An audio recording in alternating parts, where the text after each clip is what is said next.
temos pouco tempo para controlar a crise climática. O ano de 2024 foi o mais quente da história. A temperatura média ficou 1,6 graus centígrado acima dos níveis pré-industriais, segundo o Observatório Europeu Copérnicos. No Acordo de Paris, os países se comprometeram a não deixar que a temperatura média da Terra aumente mais que 2 graus centígrados. Também concordaram que o ideal seria restringir o aumento a 1,5 grau. No entanto, pouca coisa foi feita. E se tudo continuar como está, o mundo deve chegar a um aquecimento de 2,7 graus centígrados até o fim do século, segundo Copérnicos. O aumento traria consequências desastrosas. Partes da floresta amazônica, por exemplo, podem se transformar em savana. É nesse contexto de emergência que o Brasil recebe em novembro a 30ª edição da Conferência das Nações Unidas sobre Mudanças Climáticas. E a questão que está no ar é: a COP30 pode trazer acordos concretos? O histórico recente é desanimador. A última COP, que aconteceu em Baku, no Azerbaijão, acabou com um acordo para a destinação de 300 bilhões de dólares por ano para a contenção e mitigação dos efeitos das mudanças climáticas até 2035. Mas os países mais pobres reivindicavam um valor bem mais alto, de 1,3 trilhão de dólares por ano. A edição anterior, sediada em Dubai, sinalizou a redução gradual do uso de combustíveis fósseis, mas não citou a eliminação desse tipo de combustível. Quais esforços estão sendo feitos para que a COP no Brasil não termine com esses resultados tímidos? Como convencer os países ricos a arcarem com a mitigação dos efeitos climáticos? E como o cenário mundial, marcado por guerra, genocídio e ascensão da extrema-direita, impacta a COP? Olá, eu sou Raquel Setz e esse é o BDF Entrevista. Hoje a gente vai falar sobre COP30, expectativa para a COP30, o que será que pode avançar e será que também essa COP pode terminar mais uma vez em frustração? Para responder essas perguntas, eu recebo aqui no estúdio a Cíntia Leone. A Cíntia é mestre e doutora em Ciência Ambiental pela USP, também é especialista em negociações internacionais e divulgação científica e coordenadora diplomática climática do Clima Info. Obrigada pela sua presença, Cíntia. Obrigada pelo convite, por me trazerem para participar dessa conversa. Cíntia, antes da COP30, aliás, antes de toda a COP, né, existe um encontro anterior que é a Conferência de Bonn, que acontece na Alemanha. Você esteve lá, conta um pouquinho o que você sentiu do clima. Existe uma abertura dos países para avançar nas negociações?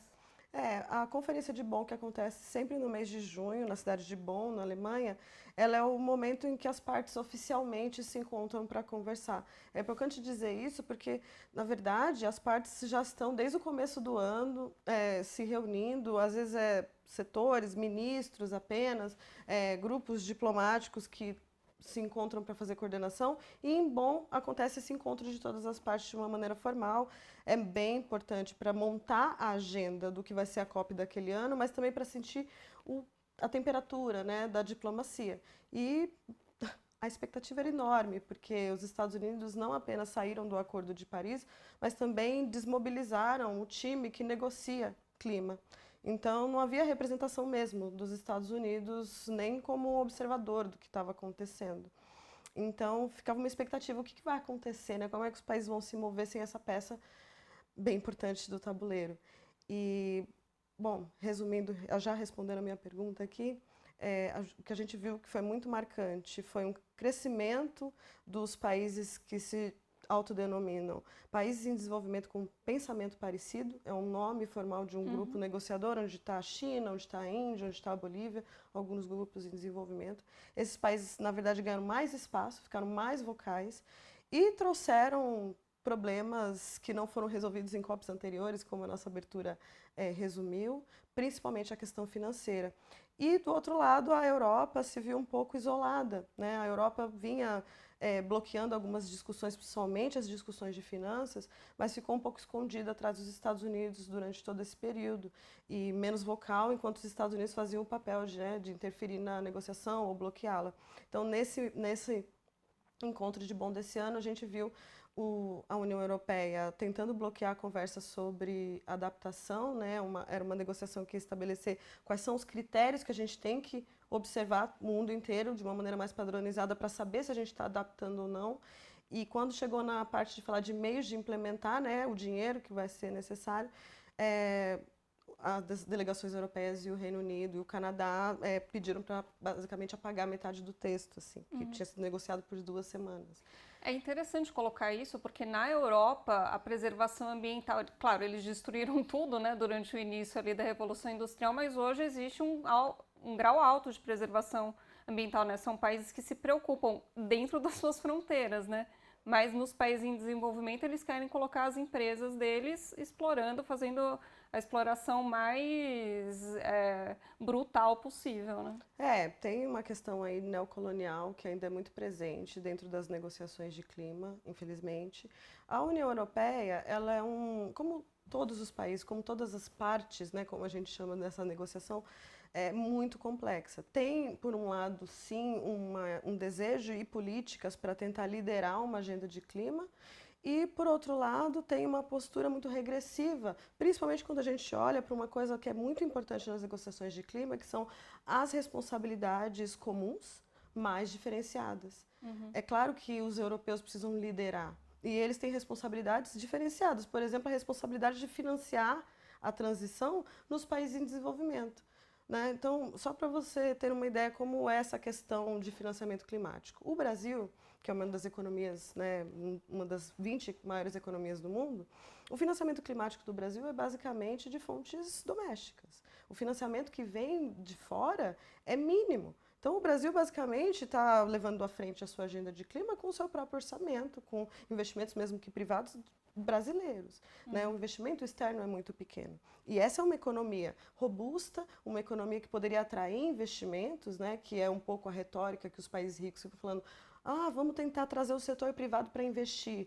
O Brasil pode ser um destino atraente para investimento, na comparação, por exemplo, com países como Moçambique, que estão entre os países mais pobres do mundo. Como é que você vai investir em Moçambique?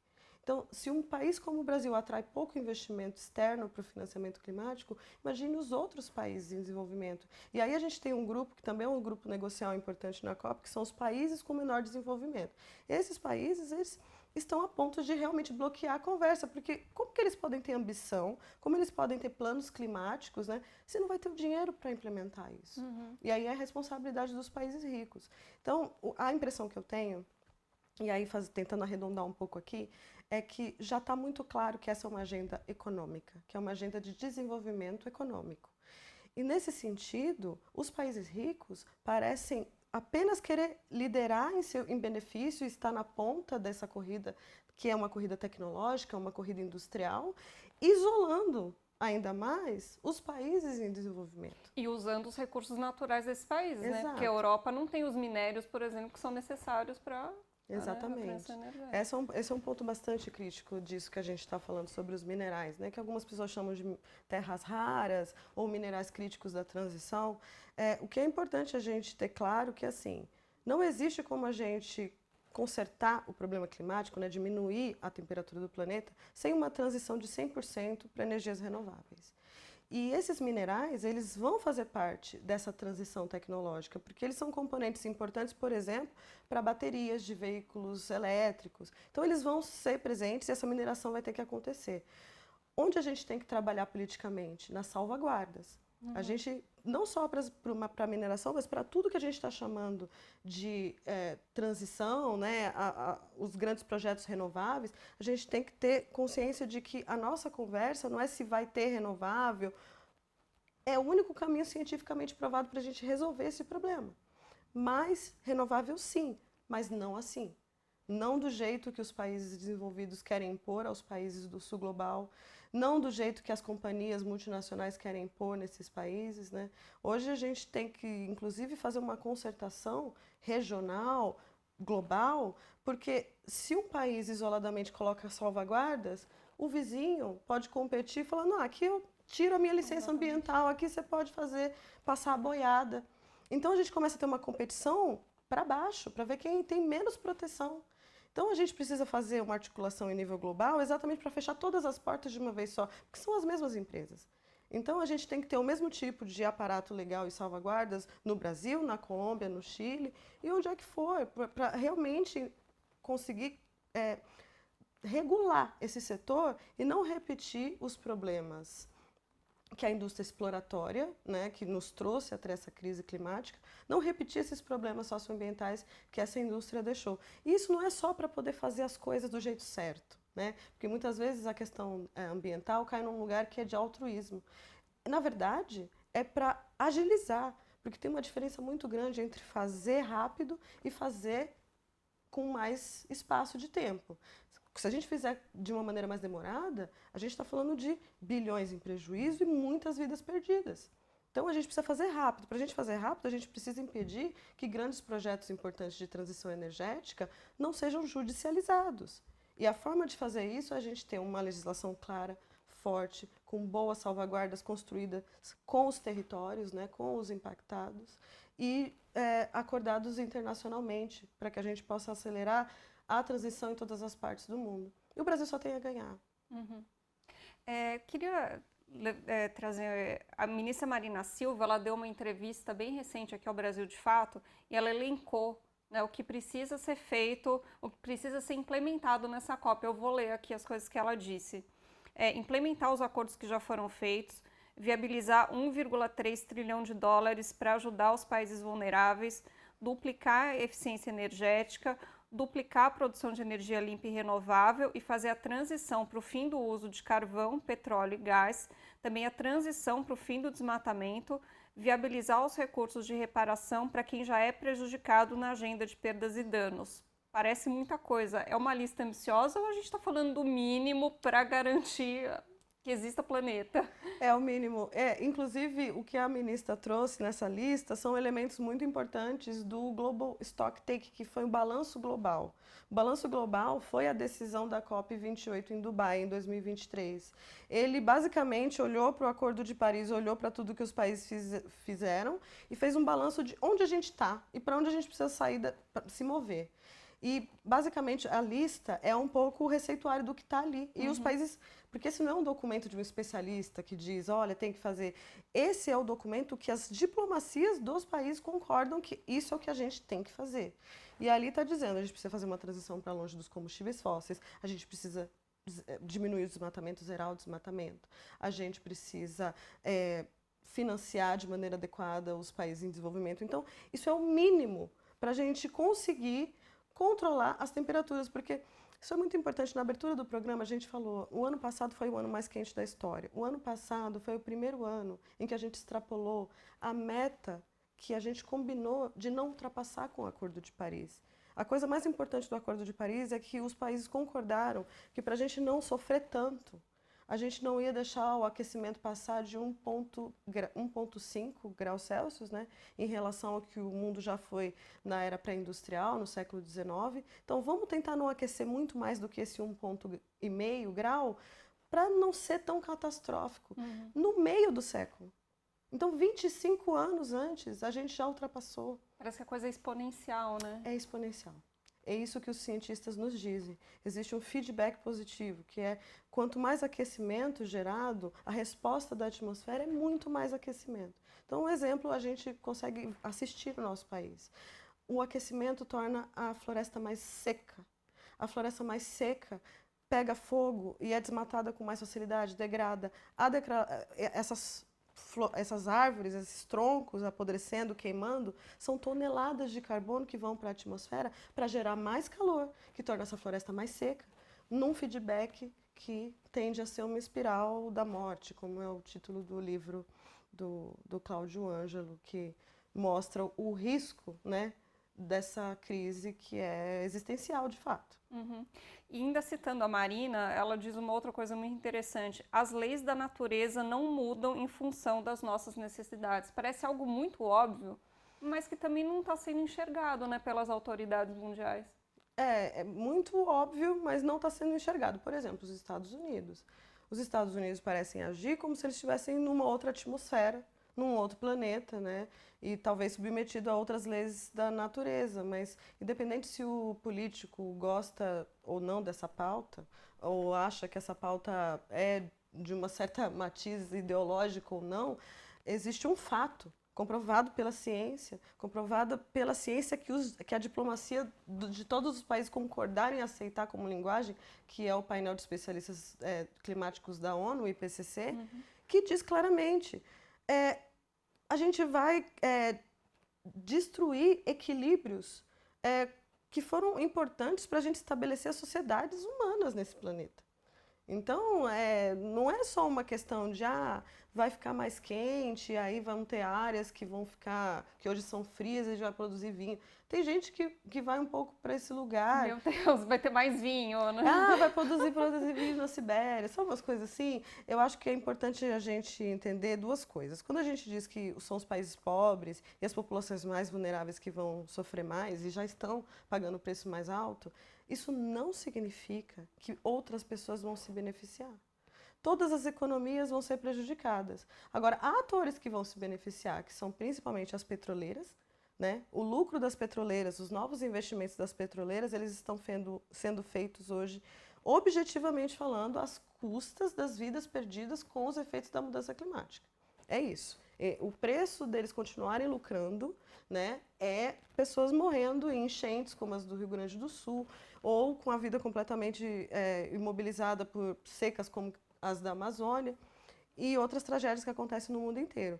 E só para citar uma coisa que é importante, eles fazem essa atividade lucrativa, mas a Corte Internacional, há poucos dias, emitiu uma decisão que deve ter uma repercussão enorme nos próximos anos, no aumento de casos de processos contra empresas e países, porque apesar de ter demorado, a Corte reconhece que ninguém tem o direito de deliberadamente continuar piorando o clima na Terra.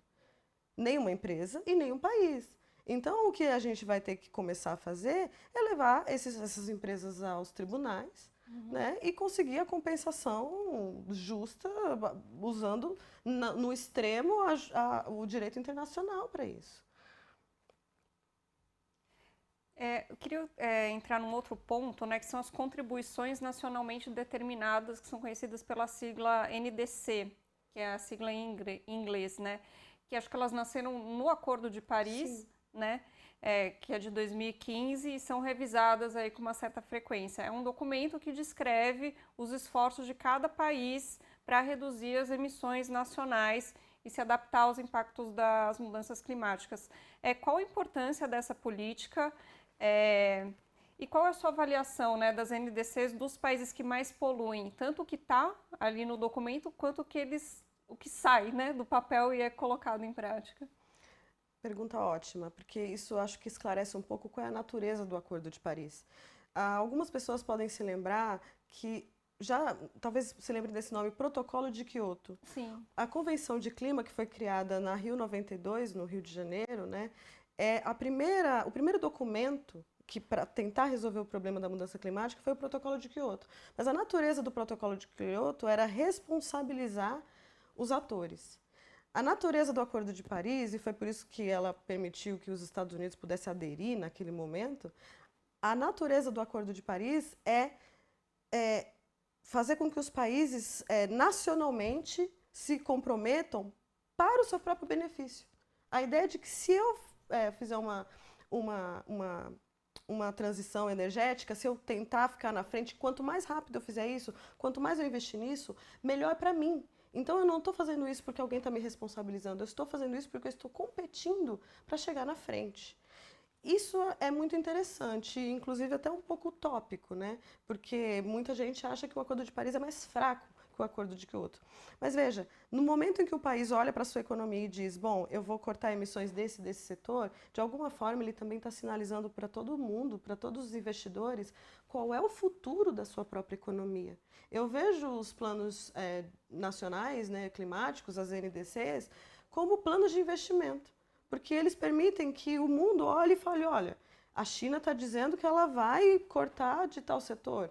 Essa é a expectativa, por exemplo, que a NDC da China faça, né? Que ela seja completa, que aborde todos os gases, que fale de todos os setores. Então, uma NDC como essa, que é a expectativa que aconteça, foi a promessa que o Xi fez numa cúpula virtual com o Lula e o Guterres, mais para o começo desse ano, Se isso se concretizar, é um documento muito poderoso, porque está sinalizando para o mundo inteiro para onde essa economia caminha. Eu acho que essa precisa ser um pouco a abordagem, principalmente das grandes economias, em relação a como elas se comprometem com metas climáticas. Mas aí é importante a gente dizer qual é o estado desse tema hoje. Muito poucas NDCs foram entregues. A maior parte dos países desenvolvidos, né, o Canadá, por exemplo, entregou metas fracas. A União Europeia não entregou a sua meta, diz que vai entregar, mas a verdade é que ela não está sobre a mesa. O Acordo de Paris nasceu na União Europeia. Eu acho que essa lacuna é enorme, são 27 países em silêncio quando a União Europeia não apresenta a sua NDC, mas eu sinto que nesse momento tem uma grande hora da verdade, esse mês de agosto, mês de setembro, porque é o prazo final para isso acontecer. E a China está dizendo que vai entregar algo muito poderoso e todo mundo está olhando para a China, para a União Europeia e para a Índia. Eu acho que a sinalização política que esse documento pode dar desses países, embora muitos países em desenvolvimento não tenham apresentado essas metas, tem um sinal político e econômico enorme, inclusive como resposta à postura política dos Estados Unidos sobre Trump, né, de abandonar todo esse processo. Eu queria entrar um pouquinho mais nesse fator Trump, né? Porque a gente tem o Trump que abandonou o Acordo de Paris. Na própria campanha dele, ele falou: não, a gente vai perfurar, né, poço de petróleo onde der, no meio de Nova York, vou perfurar petróleo. E a gente tem também uma ascensão da extrema-direita na Europa, né? Todos são fatores que complicam essa questão de acordos climáticos, né? Com certeza. As indústrias que mais agravam a mudança climática, elas precisam de uma coisa muito importante para continuar existindo nesse século: falta de regulação. Elas precisam de estados fracos, estados que não tenham capacidade de criar leis para proteger o meio ambiente, né, e monitorar. E não é só essa indústria que precisa disso, né? Então, só para mostrar uma coincidência interessante, quais são as outras indústrias que apoiam o governo Trump? Big Techs, elas estão lutando internacionalmente para não serem reguladas e uma boa parte daquilo que elas vislumbram como um futuro tem a ver com cada vez menos regulação sobre as suas operações. E eu aqui, desculpa te interromper, Claro. mas eu acho importante a gente fazer um parênteses, que a gente pensa em Big Tech, né? A gente pensa em tecnologia, uma coisa virtual, mas para essa tecnologia existir, ela depende de uma coisa física, né? Tudo que está na internet está alocado em um servidor físico que, por sua vez, precisa de energia, de água, e então também é uma indústria que consome muitos recursos naturais, né? Exato. Tem uma pegada hídrica, uma pegada ambiental e de carbono muito grande também, então também tem problemas com regulação climática. Só para citar um exemplo, o Google antes tinha feito compromissos climáticos, né?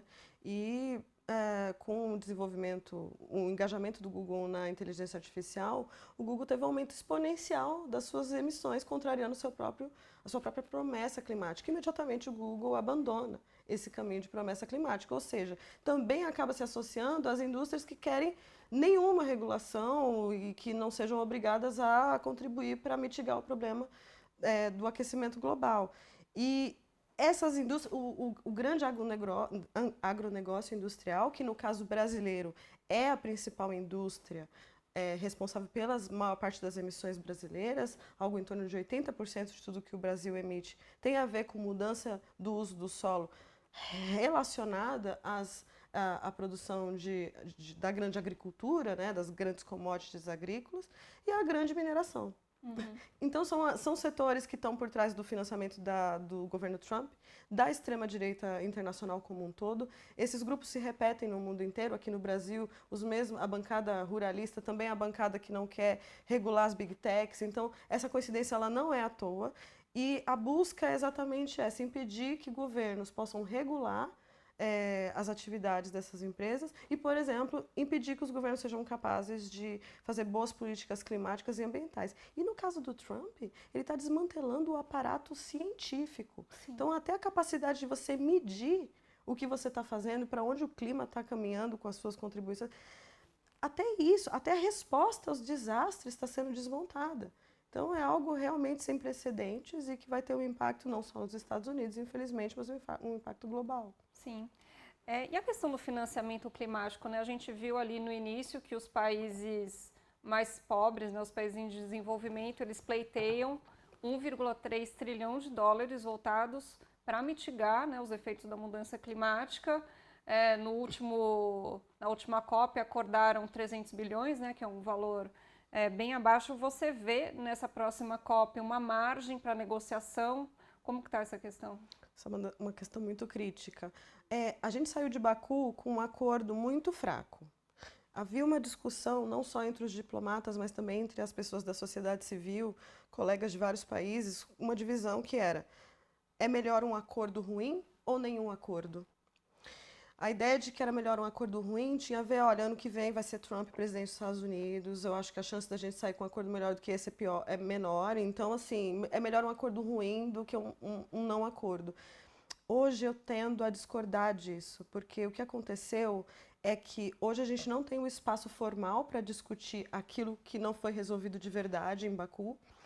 O acordo era muito ruim. Logo que o acordo foi selado, a Índia tomou a palavra e deixou claro que não aceita aquilo e vem perseguindo uma linguagem melhor para a questão de financiamento. E agora, como você não tem mais aquele lugar da negociação para discutir, você não sabe onde colocar essa discussão, só que ela está em toda parte. Então, você vai querer discutir a adaptação, vai entrar com muita força a questão financeira, e os mesmos problemas de Baku vão aparecer. Os países ricos de um lado, os países em desenvolvimento brigando do outro. A gente quer discutir como é que a gente implementa o Global Stocktake, aquele balanço global que foi acordado em Dubai. A questão do dinheiro se coloca de maneira muito presente. Qualquer pressão para os países em desenvolvimento trazer NDCs vai esbarrar na falta de financiamento. E uma coisa que é importante é que os 300 bilhões, eles não são só insuficientes. Não está claro quem paga, como isso vai, qual o nível de transparência que a gente vai dar para esse processo de pagamento. E nem a fonte, né? Isso não está explicitado. Então, há diferentes entendimentos para a linguagem que existe no acordo. É um acordo realmente que mantém um nível de ruído muito grande na negociação e uma falta de confiança entre as partes, porque isso que é muito grave, assim. Quando os países vão se reunir para negociar, e é importante dizer, a negociação de clima é a maior negociação da ONU. Não existe uma outra negociação desse tamanho, com essa frequência, com todos os países realmente participando. Quando os países vão para esse tipo de negociação, a boa-fé ela é um princípio de base. E nesse momento isso está sendo corroído. Tem a ver com o contexto geopolítico terrível que a gente está vivendo, mas também com a postura negocial dos países, que vão minando a negociação num tema extremamente difícil. Em Bonn ficou claro que esse tema está voltando, ele vai ter que ser trazido. E nesse momento, né, teve uma entrevista recente do André Corrêa do Lago e da Anatoly dizendo que eles estão ativamente buscando entender em qual parte da negociação ou em qual parte da COP, que pode ser na agenda de ação, o tema do financiamento pode se acomodar de uma maneira que possa, sabe, principalmente acomodar as preocupações dos países em desenvolvimento. O BRICS poderia ser uma ferramenta de pressão? É muito interessante os diferentes olhares sobre BRICS nesse tema, porque qual é o olhar dos países ricos? BRICS são economias poderosas, eles poderiam ajudar a pagar. Mas legalmente, o que a Convenção de Clima diz e o Acordo de Paris reforça é que os países desenvolvidos têm obrigações financeiras perante os países em desenvolvimento. Então existe uma pressão para que BRICS participe desse financiamento, principalmente a China. A ideia de que o status da China como economia mudou muito desde a COP de 92 para cá. E existe, por parte dos países em desenvolvimento, uma discussão muito legítima, que é: você nunca pagou a conta, porque são anos de não pagamento, e aí você quer incluir mais gente nessa fatura. Então, é algo muito tóxico. E, por outro lado, os países com menor desenvolvimento relativo, eles unidos, né, também as ilhas, que são alguns países que podem até desaparecer por conta da mudança climática nesse século, esses países têm muita urgência. Então, eles também não querem que essa discussão se prolongue, eles precisam entregar algo. Então, existe essa ideia de que a gente saiu com 300 bilhões de Baku e que a gente vai entregar o Brasil, junto com a presidência azerbaijana, a entregar um relatório que está sendo feito pelo Ministério da Economia brasileiro, liderado pelo Ministério da Fazenda, mas com os outros ministros, dentro de um círculo de finanças, um processo de consulta que nós da sociedade civil ainda não entendemos de forma muito completa, mas a ideia é que esse relatório possa, assim, de uma maneira que os outros países possam acreditar que ali tem um roteiro de como a gente pode escalar esses 300 bilhões para aquilo que a gente realmente precisa, que é, no mínimo, algo em torno de 1,3 trilhão. Uhum. Você citou a China, eu queria entender um pouco melhor onde que a China se situa, né? Porque hoje acho que ela é o país mais poluidor, mas ao mesmo tempo a gente tem que lembrar que é um país enorme, mais de 1 bilhão de habitantes. Mas como que a China se situa nessa questão ambiental? Como eu disse, todos os atores, todas as partes, né, da Convenção de Clima são extremamente contraditórias.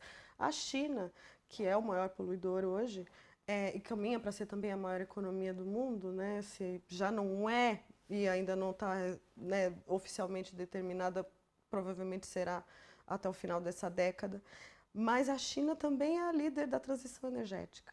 Isso que a gente está chamando de transição energética é basicamente financiada pela China, a partir de desenvolvimentos tecnológicos que estão sendo acelerados na China, né? Então, foi muito impressionante a maneira como a China tomou o mercado de automóveis elétricos no mundo. E quando você olha para esse movimento, é a partir de uma estratégia de muito longo prazo, né? Eu vou citar um exemplo que tem a ver com o Brasil. A China considera o Brasil um país estratégico na sua própria estratégia nacional de desenvolvimento verde. E o Brasil, há anos já tem mais de uma década, recebeu um investimento da China que era de construção de fábrica de ônibus elétricos. Porque o Brasil é o maior fabricante de ônibus do mundo. Então a China olhou para o mundo e falou, onde que eu vou fabricar ônibus elétrico? Tem que ser no maior fabricante de ônibus do mundo, que já exporta uma quantidade absurda de chassis para outros países em desenvolvimento. Por que o Brasil é o maior fabricante de ônibus do mundo? Porque a gente não desenvolveu metrô nas nossas capitais, né? A gente tem cidades grandes, populosas, que não tem trem, não tem metrô. Então é o ônibus que conecta, né, as nossas capitais, o nosso país. Então a China instalou isso aqui olhando para o futuro, aprendendo qual é o ambiente regulatório do país, participando inclusive de uma política, né, ajudando como setor privado a construir uma política de mandatos de eletrificação de frota das cidades, olhando para o futuro em que hoje ela é, com certeza, o país que tem empresas melhor posicionadas para dominar o mercado de mobilidade elétrica no Brasil. Então, assim, a China não está fazendo as coisas com impulso, como, por exemplo, os Estados Unidos, né? Você teve o Biden com uma política que assustou bastante a China, que era o IRA, né? O ato de reduzir a inflação. Eles não chamaram de política climática, mas tudo que tinha ali para reduzir a inflação era muito climático. Fez essa política, a China se sentiu agredida, se sentiu desafiada, e a primeira coisa que o Trump fez quando tomou, falou, não, joga isso fora. É muito importante perceber como foi a reação da China quando os Estados Unidos saíram da primeira vez e a diferença agora. Quando os Estados Unidos saíram do Acordo de Paris na primeira vez, em 2017, a China falou muito, fez escândalo, porque a impressão da fala, o tom da China era, se eu vou ter que fazer um monte de obrigação, um monte de coisa como um grande poluidor, como é que esse outro poluidor do mesmo tamanho não vai fazer? Agora a China está de uma maneira muito interessante, muito mais discreta. Porque eu entendo que a China está percebendo que os Estados Unidos estão saindo, tirando o time de campo, ela pode ganhar, colocando a sua estratégia que já está pensada há muito tempo em prática, sem um rival à altura. Nossa, envolve muitas questões, né? Para além da muito ambiental, econômico e é muito geopolítico. Sim. Tudo isso, sabe? E falando um pouco da situação interna aqui do Brasil, né? Hoje o Lula vetou 63 dos 400 dispositivos do PL da Devastação, né, do projeto de lei que ficou conhecido como PL da Devastação, mas tem também uma medida provisória para licença ambiental especial, né, que é para autorizar obras e empreendimentos de forma mais rápida, independente do impacto ambiental, quando forem coisas que o governo considera estratégicos. A gente tem também o governo Lula buscando explorar petróleo na Foz do Amazonas, ao mesmo tempo que a gente tem uma super queda no desmatamento, né? Então também é um cenário bem contraditório. Como que tudo isso vai influenciar nessa COP aqui no Brasil? Olha, eu acho que influencia na medida em que as pessoas vão começar a perceber que o Brasil, que muitos atores olham para o Brasil como assim o líder, o país que está fazendo o melhor trabalho.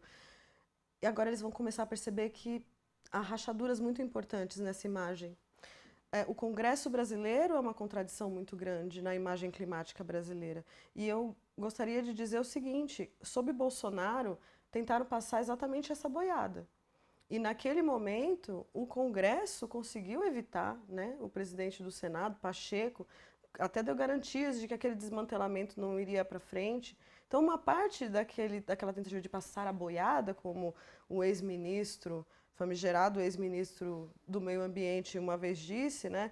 E desmantelando a legislação brasileira enquanto as pessoas estão olhando para a crise da Covid, isso agora está sendo concretizado por esse Congresso. Isso não acontece no vácuo.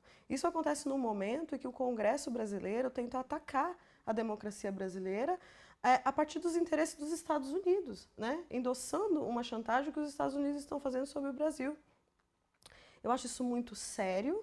Eu acho que isso mostra que o Brasil tem um sabotador interno daquilo que são as suas prioridades, daquilo que são as suas agendas mais importantes para o seu desenvolvimento nesse século.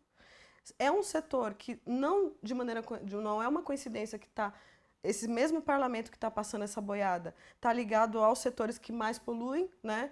Estão conectados com o grande agronegócio, estão conectados com as big techs, estão conectados com as grandes mineradoras, né? Todos os interessados em afrouxar a lei e a grande indústria do petróleo.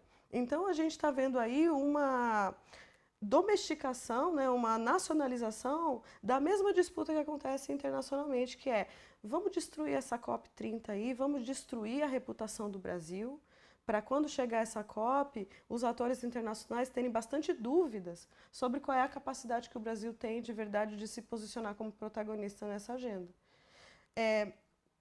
A gente entende a fragilidade do governo federal nesse sentido, porque um veto total do Lula poderia ser rebatido, era a nossa defesa. A gente acha que tem que judicializar essa questão, mas a gente entende que, nesse momento, há uma agressão muito grave, assim, muito absurda, vindo do Congresso e ela realmente tenta sabotar o Brasil no momento em que toda a atenção vai ser voltada para o Brasil, recebendo essa COP em Belém.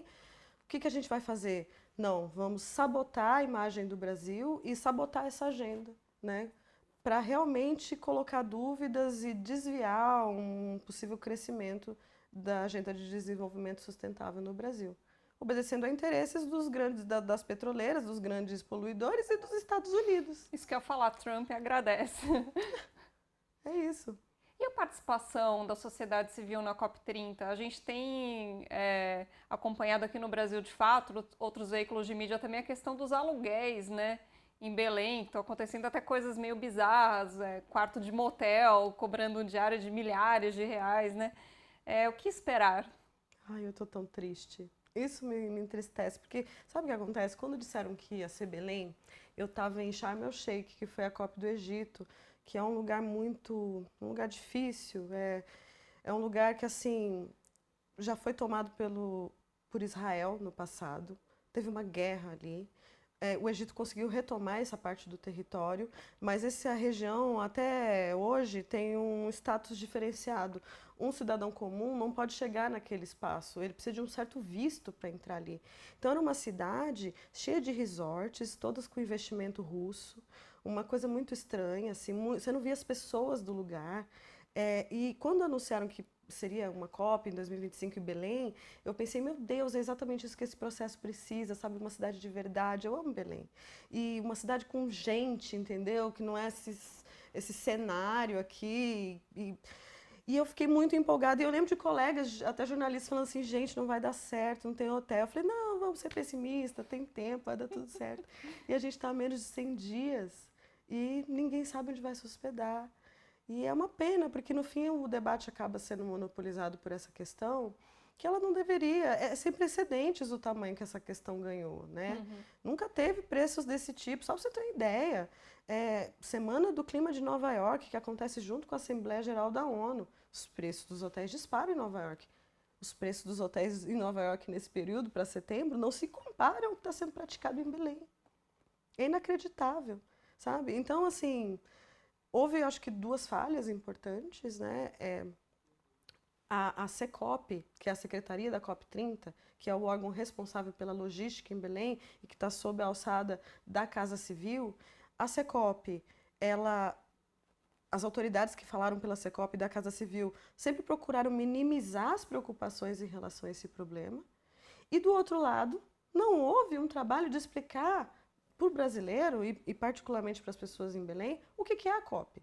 Então as pessoas estão achando que vai haver assim muitos milionários, talvez porque as últimas COPs aconteceram em países meio petroleiros, as pessoas acham que são sheiks que vão chegar e estão cobrando preços que não se praticam nem em Nova York. E assim, a gente ri porque é inacreditável, mas é triste, Sim. porque essa era uma COP que o mundo inteiro tinha uma ansiedade maluca para participar. Todo mundo quer vir, quer conhecer a Amazônia, quer estar no Brasil, porque é um país democrático, onde a sociedade civil tem voz. Então a expectativa estava no máximo e agora está todo mundo muito frustrado, porque nossos companheiros dos países latino-americanos não têm nem uma possibilidade de participar com esse nível de preço. E a gente está vendo agora as delegações dizendo coisas que a gente está ouvindo nos bastidores. Delegação dizendo assim, olha, eu vou mandar negociador para essa negociação que me interessa e as outras eu não reconheço. Gente. É muito grave, tem um impacto muito grande, assim. Então, é muito preocupante. E é triste, porque não era esse sentimento que eu queria estar nesse momento, prestes a chegar à COP de Belém, né, que foi tão prometida, com esse problema que, sabe, assim, não precisava a gente estar vivendo isso. Uhum. E a questão dos povos originários também, né? Porque aqui no Brasil os povos indígenas estão na vanguarda da preservação ambiental. Onde tem lugar preservado é território indígena, né? E como que eles vão participar da COP nessas circunstâncias? Pois é, a gente escuta algumas promessas, como, por exemplo, uma vila indígena. Mas não tem transparência sobre o que é esse lugar. É importante as pessoas entenderem, assim, e isso é uma falha de todos nós, tá? Nós, ambientalistas, os jornalistas também, desculpa, mas todo mundo, os políticos, todo mundo, ninguém conseguiu traduzir o que é uma COP. Então as pessoas não entendem que esse representante indígena que está lá, ele não vai, por exemplo, para participar só de uma marcha e levantar um cartaz. Muitas vezes essa pessoa tem que se preparar para fazer uma sustentação oral. Documentos que saem de madrugada que a pessoa tem que ler de última hora para poder articular e falar, ó, a gente vai ter essa posição. Às vezes numa língua que não é nem o português, porque né, muitos indígenas têm uma língua, aí tem que aprender o português, aí tem que falar inglês. Então, assim, a gente tem um esforço de trabalho dessas pessoas que participam. Não estou nem falando dos negociadores que ficam madrugada dentro trabalhando. Mas assim, da própria sociedade civil, que é 10, 12, 15 horas de trabalho por dia. Então essas pessoas precisam estar em hospedagens reais, elas não vão acampar. Sim, tem que levar mais a sério também. O indígena não vai estar lá para que ele fica bonito na foto de coqueiro, porque eles sabem como fazer. Eles estão ali para oferecer a expertise deles, que é extremamente necessária nesse momento. E, ao mesmo tempo, né, a reivindicação deles, que é uma reivindicação pelo direito aos territórios, proteção dos territórios, né, é exatamente o que a gente precisa para. Sabe assim, a floresta é o que pode nos comprar um pouco de tempo para lidar com o problema. A gente conseguir preservar as terras indígenas, que é o que os indígenas vão reivindicar, não só os brasileiros, é claro que a gente vai falar muito dos brasileiros, mas de toda a América do Sul, em particular os indígenas da Amazônia, mas os indígenas do mundo inteiro, esses são as pessoas que estão segurando um pouco de natureza para nos dar tempo da gente lidar com a crise que foi criada. E aí eles estão vendo que eles não vão conseguir vir. Isso é assim, é muito triste, é muito sério, é muito preocupante que ainda tem autoridades que podem ajudar a resolver o problema, que estejam minimizando o problema, né? E isso, infelizmente, já está atrapalhando a COP, porque monopolizou a conversa que precisaria estar amadurecendo para os temas que precisam ser destravados, né? Cíntia, para a gente finalizar, o João Pedro Stedley, que é da direção nacional do MST, uma liderança histórica do MST, ele falou aqui também para o Brasil de Fato, a COP30 será, entre aspas, uma grande farsa. Essas são as aspas dele. E segundo o Stedley, os governos presentes no evento são controlados pelo capital financeiro, pelas transnacionais e pelo agronegócio, e ele destacou o protagonismo da Vale na COP30. Você concorda com essa visão pessimista ou dá para ter um pouquinho de esperança ainda? Olha, eu não consigo concordar com essa visão pessimista, apesar de entender perfeitamente o que essa crítica carrega, porque não existe outra, não tem outra arena para a gente discutir coletivamente e com essa maneira inclusiva as questões de clima. Por exemplo, todas as agendas internacionais viraram negociações de clima. O G20, o ano passado no Brasil, a gente viu, e o G20 que está acontecendo na África do Sul também está carregado muito de questões climáticas. Só que quem participa do G20 são os 20 países mais ricos do mundo. Sabe, para Tuvalu participar de uma conversa que pode fazer com que o seu território desapareça, essa ilha precisa da COP. Então, a COP, ela não é perfeita, ela tem muitos problemas e nos últimos anos ela vem realmente sendo invadida pelas indústrias poluidoras, em particular pelas indústrias do petróleo. Mas eu também gostaria de pensar o seguinte, se esse evento não tivesse a menor importância, por que esse investimento tão grande das indústrias petroleiras e de mineração e do agronegócio em participar e influenciar as decisões? É porque eles sabem que ela é importante. E é por isso que eles fazem um esforço enorme e multifacetado. A gente tem, por exemplo, um monitoramento que mostra que toda a COP, alguns dias antes da COP, assim, um mês mais ou menos antes da COP começar, é o pico de desinformação de clima no mundo. Esse esforço mostra que a COP é um perigo para essa indústria. Então eles precisam atacar porque a COP tem força. Ela é perfeita? Ela não é perfeita. Mas ela é o espaço mais democrático que a humanidade conseguiu construir para a gente discutir uma questão que afeta a todos e que não pode ser controlada por nenhum país em particular. Não pode ser resolvida por nenhum país, por mais poderoso que seja, sozinho. Não, a gente precisa de decisões que sejam multilaterais. Esse foi o espaço que a gente construiu. Ele é perfeito? Não é, mas eu acho que o trabalho é disputá-lo. É disputar com os lobistas, é disputar, inclusive, com a presença cada vez mais significativa dos movimentos, inclusive dos movimentos pela luta pela comida de verdade, pelo pequeno produtor, a agrofloresta, né, os sistemas de produção de baixo carbono, eles têm que estar cada vez mais presentes, porque essa é a disputa, essa é a arena. Né? Então, a gente não pode jogar o bebê junto com a água suja, não. E nada é dado. A gente não vai ter a decisão da COP saindo do jeitinho que a gente quer para a gente poder gostar dela. A gente vai ter que lutar para a decisão da COP estar dentro do que é a nossa visão de mundo como ambientalistas, como movimentos sociais, etc. Cíntia, muito obrigada, viu? Foi ótima a nossa conversa e tomara que a COP não seja novamente uma frustração. Então, vamos torcer para que não seja, ainda tenho bastante esperança. Obrigada pela conversa. Esse foi o BDF Entrevista, ele vai ao ar de segunda a sexta, sempre às 7 da noite, na TVT e também no canal do YouTube do Brasil de Fato, onde também dá para assistir os programas anteriores. Até a próxima, então. Tchau!